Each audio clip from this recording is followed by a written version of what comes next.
야당 쪽 이야기로 넘어가겠습니다.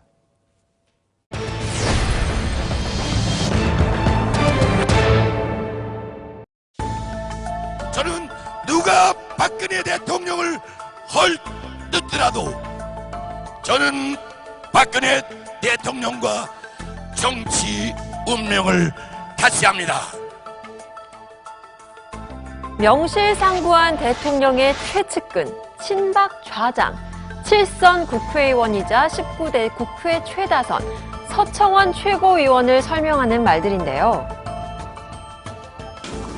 김무성 대표의 발언에는 문제가 있다. 유체국이라든가 그런 사람이 얘기한 부분을 그렇게 나무라는 식으로 이끌지 말고. 대표가 떡 누르듯이 당원 단계에 마음대로 할 수 있다. 우리도 청와대에서 참고 있다. 나도 참고 있다. 이렇게 당 운영할 때 졸라 이거예요. 네, 지금 보신 것처럼 당청 사이에 갈등이 있을 때마다 서 최고위원은 김무성 대표에게 맞서서 청와대의 목소리를 대변해왔습니다.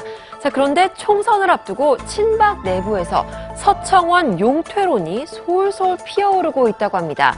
한 친박계 의원은 신진 친박의 포석을 마련하기 위해서 서 최고위원의 이선 후퇴를 주장하는가 하면 다른 친박 의원은 친박도 중진이 불출마해야 비박에도 같은 주장을 할 수 있을 것이라며 총선에서 승리하기 위해서 서 최고위원의 용퇴가 필요하다고 주장합니다.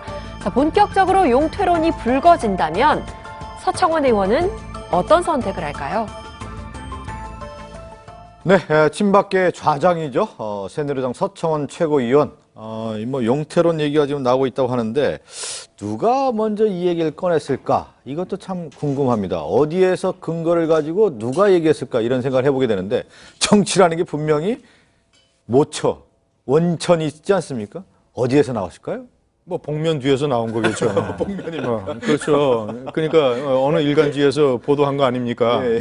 근데 익명이고 예. 이름도 없고 네. 뭐 어느 한 친박 의원이라고 하는데 뭐 친박 의원이 뭐 수십 명인데 그 중에서 뭐 누가 한 사람이 저런 얘기를 했는지 안 했는지도 모르겠지만 예. 복면 뒤에서 하는 얘기는 별로 의미가 없다. 아. 그러니까 저 새누리당도 복면 금지법을 만들든가 뭐 그렇게 얘기를 해야지. 왜냐하면 저것이 이상득 의원의 용태론 때에 55명이 집단 서명을 해서 그렇죠.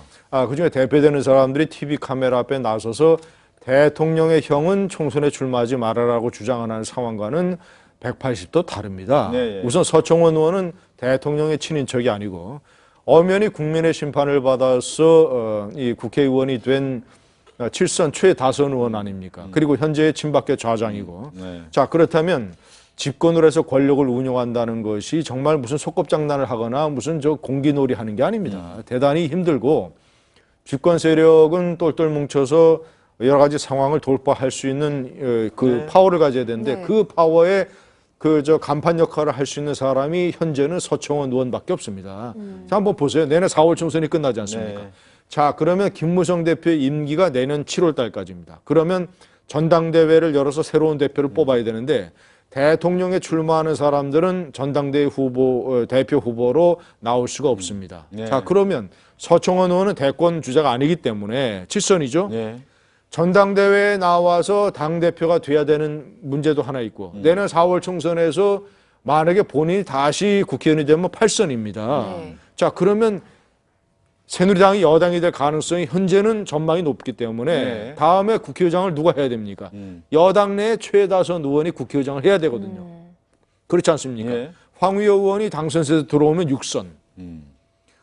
그러니까 서청원은 지금 국회의장을 해야 되느냐 아니면 새로운 당대표를 해야 되느냐 이런 면에서 현재 쉽게 얘기하면 정치적인 수요가 있기 때문에 예, 예. 그리고 명분도 용태로는 제가 봤을 때는 명분이 없습니다. 그러니까 지금 언론 보도라는 것 자체가 말도 안 된다는 얘기고 실질적으로 이제 총선 이후에 새누리당의 당권 구도 그리고 이제 차기 대선 구도를 이끌어갈 수 있는 어떤 기수 역할을 하는 사람이 서청원 최고위원이 될 수밖에 없다 이런 분석이신데. 예, 저도 뭐 그 실제로 지금 새누리당 안에 어떤 역학 관계가 형성되는지는 저도 잘 모르기 때문에 함부로 말씀드릴 수는 없습니다만 저는 이 말씀을 드리고 싶어요.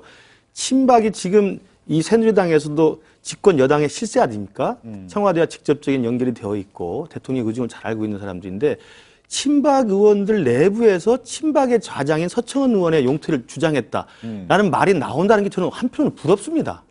야당이 배워야 할 일이라고 생각합니다. 그게 실제로 현실적으로 될 일인지 아닌 일은 뭐 의원님 말씀대로 내부를 들여다봐야 되겠습니다만 적어도 자기가 가장 힘이 있고 가장 가진 것이 많았을 때 가장 가진 것이 많은 세력 중에 최고 좌장들이 먼저 물러나는 모습을 보여야 우리가 우리의 주도대로 개혁을 할 수 있다라는 생각을 한다는 것은 정말 저는 이것이 상당한 부분 저는 의미가 있다고 봐요. 네. 그러니까 이상득 의원 그다음에 DJ 정부 때도 사실은 건너갑 용태로 나와가지고 결국 쫓겨나지 않았습니까? 이런 것들을 보면 정권을 운영하고 실제로 국정을 운영하는 데 있어서 자기 먼저 내려놓고 자기 먼저 희생하는 모습이 필요한 게 있거든요. 저는 그래서 서청원 의원 용태로는 사실 여부는 알 수 없으나 지금의 분란 덩어리인 야당이 한 번 더 좀 곱씹어 봤으면 하는 생각이 좀 그래요. 듭니다. 좀 되게 이제 용토론이 먹혀 들어가는 근거는 여야의 이제 과거의 역사로 보면 새누리당은 TK, 영남 의원, 새정치연합은 호남 의원. 그렇죠. 거기서 여러 다선을 하면서 그러니까 각 당의 텃밭에서 쉽게 다선을 해서 기득권자로 되는 사람. 예. 이런 사람들에 대해서 용태론을 제기했을 때 나름대로 명분이 있는 것이죠. 근데 서청원 의원은 지역구가 수도권이었습니다. 서울의 동작이었지 않습니까? 네. 그리고 저 최근에 당선된 것도 경기도 화성이고. 화성이죠. 자, 네. 그러니까 이 사람은 그런 어떤 그 저 영남의 TK에서 다선을 한 기득권자의 분류에 들어가지가 않지 않습니까? 자, 그렇다면 용태론을 주장하는 사람들이 서청원에 대해서 물러나라고 할 수 있는 논리적 근거가 뭐냐? 7선이니까 물러나라고 하는 건 말이 안 되잖아요. 자, 그러면 우리가 그동안 저 김영삼 대통령 서거했다고 해서 얼마나 많은 언론과 이런 정치권에서 용비어천가를 불렀습니까? 예. 그때 김영삼 대통령에 대해서 많은 찬사가 쏟아진 게 뭐예요? 구선의원을 했다는 것 아니에요. 전설적인 구선의원을 했다는 거예요. 정치 구단에다가. 그러면 그런 사람은 구선을 하는 것이 찬양의 대상이 돼야 되고 예, 예. 수도권에서 지금 7선에 8선 하는 건 안 되는 거예요. 그러니까 물러나라고 하는 사람들이 이 사람이 왜 물러나야 되고 하는 주장의 네. 논리적 근거가 대단히 그렇지만 취약하다. 그러니까 역대- 왜 물러야 되는 거예요, 예, 서청원. 역대 이제 총선을 보면 아까 뭐 김규식 교수 얘기했지만 그동안의 어떤 좌장들이 명예로운 퇴장이죠. 용퇴를 하면서 신진의 등용문을 열어놓고 네. 또 새로운 어떤 인물 수혈을 하면서 정치의 문을 열었다. 그랬을 경우에 국민에게 어떤 감동을 하고 선거 전략 차원에서는 상당히 유효했다라는 것이 예. 전반적이기 때문에 그런 얘기가 나왔나 이 의원님 싶어요. 말씀대로 이제 서청원 의원이 정말 억울한 부분이 있고요. 저는 그 말씀 드리고 싶은 게 아니고 여당의 가장 핵심 실세 내부에서 저런 이야기 나온 것이 저는 곱씹어볼 부분이 있다는 거고 제가 그런 것을 적용한다면 야당에서는 지금 말씀하신 것처럼 예컨대 이름 실명을 거론해서 그렇습니다만 박지원 의원 같은 분이 비주류로서 문재인 대표에게 사퇴를 요구할 거면 당신이 먼저 불출마 선언을 하는 게 제일 낫다는 거예요. 네. 그래야 감동이 있다는 것이죠. 제가 그 그러니까 말씀을 이렇게 드리는 거예요. 김규식 교수처럼 복면을 벗고 이렇게 딱 얘기를 해야 이게 뭐 얘기가 되고 뉴스도 되고 화제도 되는 거지. 무슨 저 복면 뒤에 숨어가지고 네. 뭐 저 용태론 얘기하면 말이 되겠습니까? 복면은 좀 벗으라고 해야 될 것 같아요. 웃으면서 네. 얘기하니까 저도 좋은데 이 얘기가 왜 나왔을까? 또 우리가 한번 정치적으로 분석을 해볼 필요가 있어요. 뭐 안희땡 네. 물뚱의 연기 날이야 뭐 이런 얘기도 있잖아요.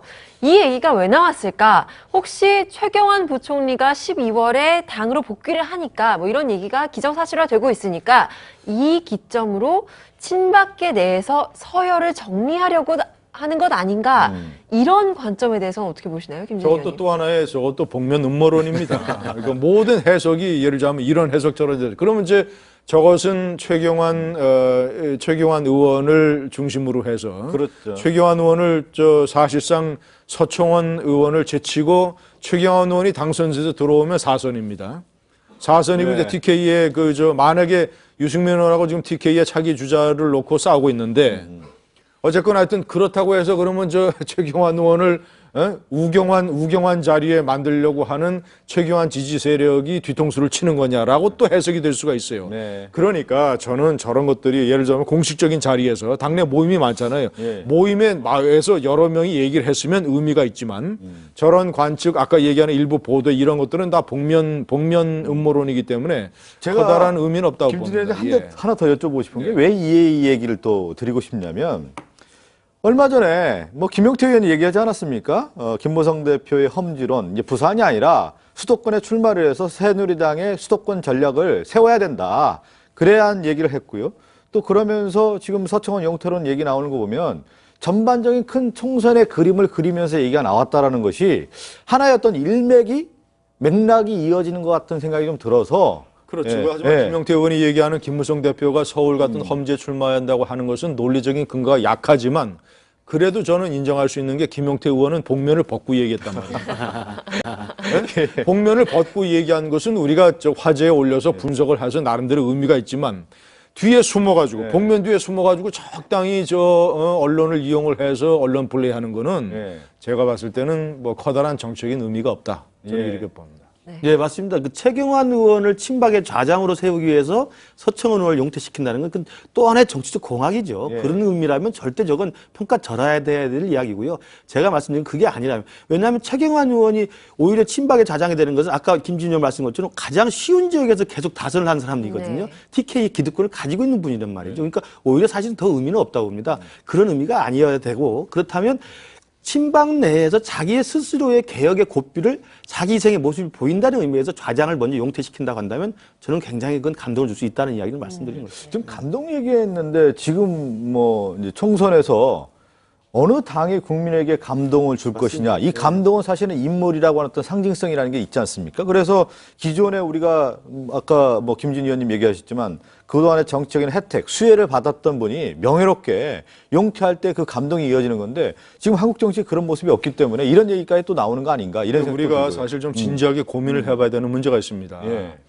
다선이라고 하는 것을 혜택을 받은 걸로만 우리가 해석을 해야 되느냐. 예. 그렇지 않지 않습니까?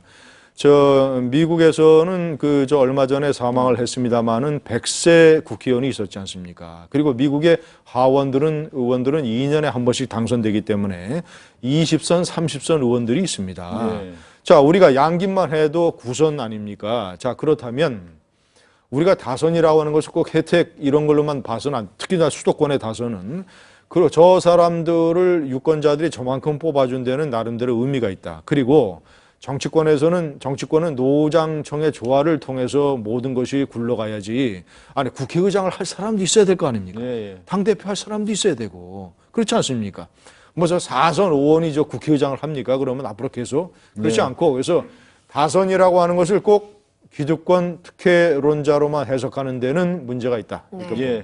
자, 그렇게 얘기를 하고 오늘 두 분 얘기 듣다 보니까 정치 얘기를 할 때는 복면을 벗고 당당하게 나와서 얘기를 하자. 이렇게 결론 내리면서 오늘 정치 이슈는 정리를 하겠습니다.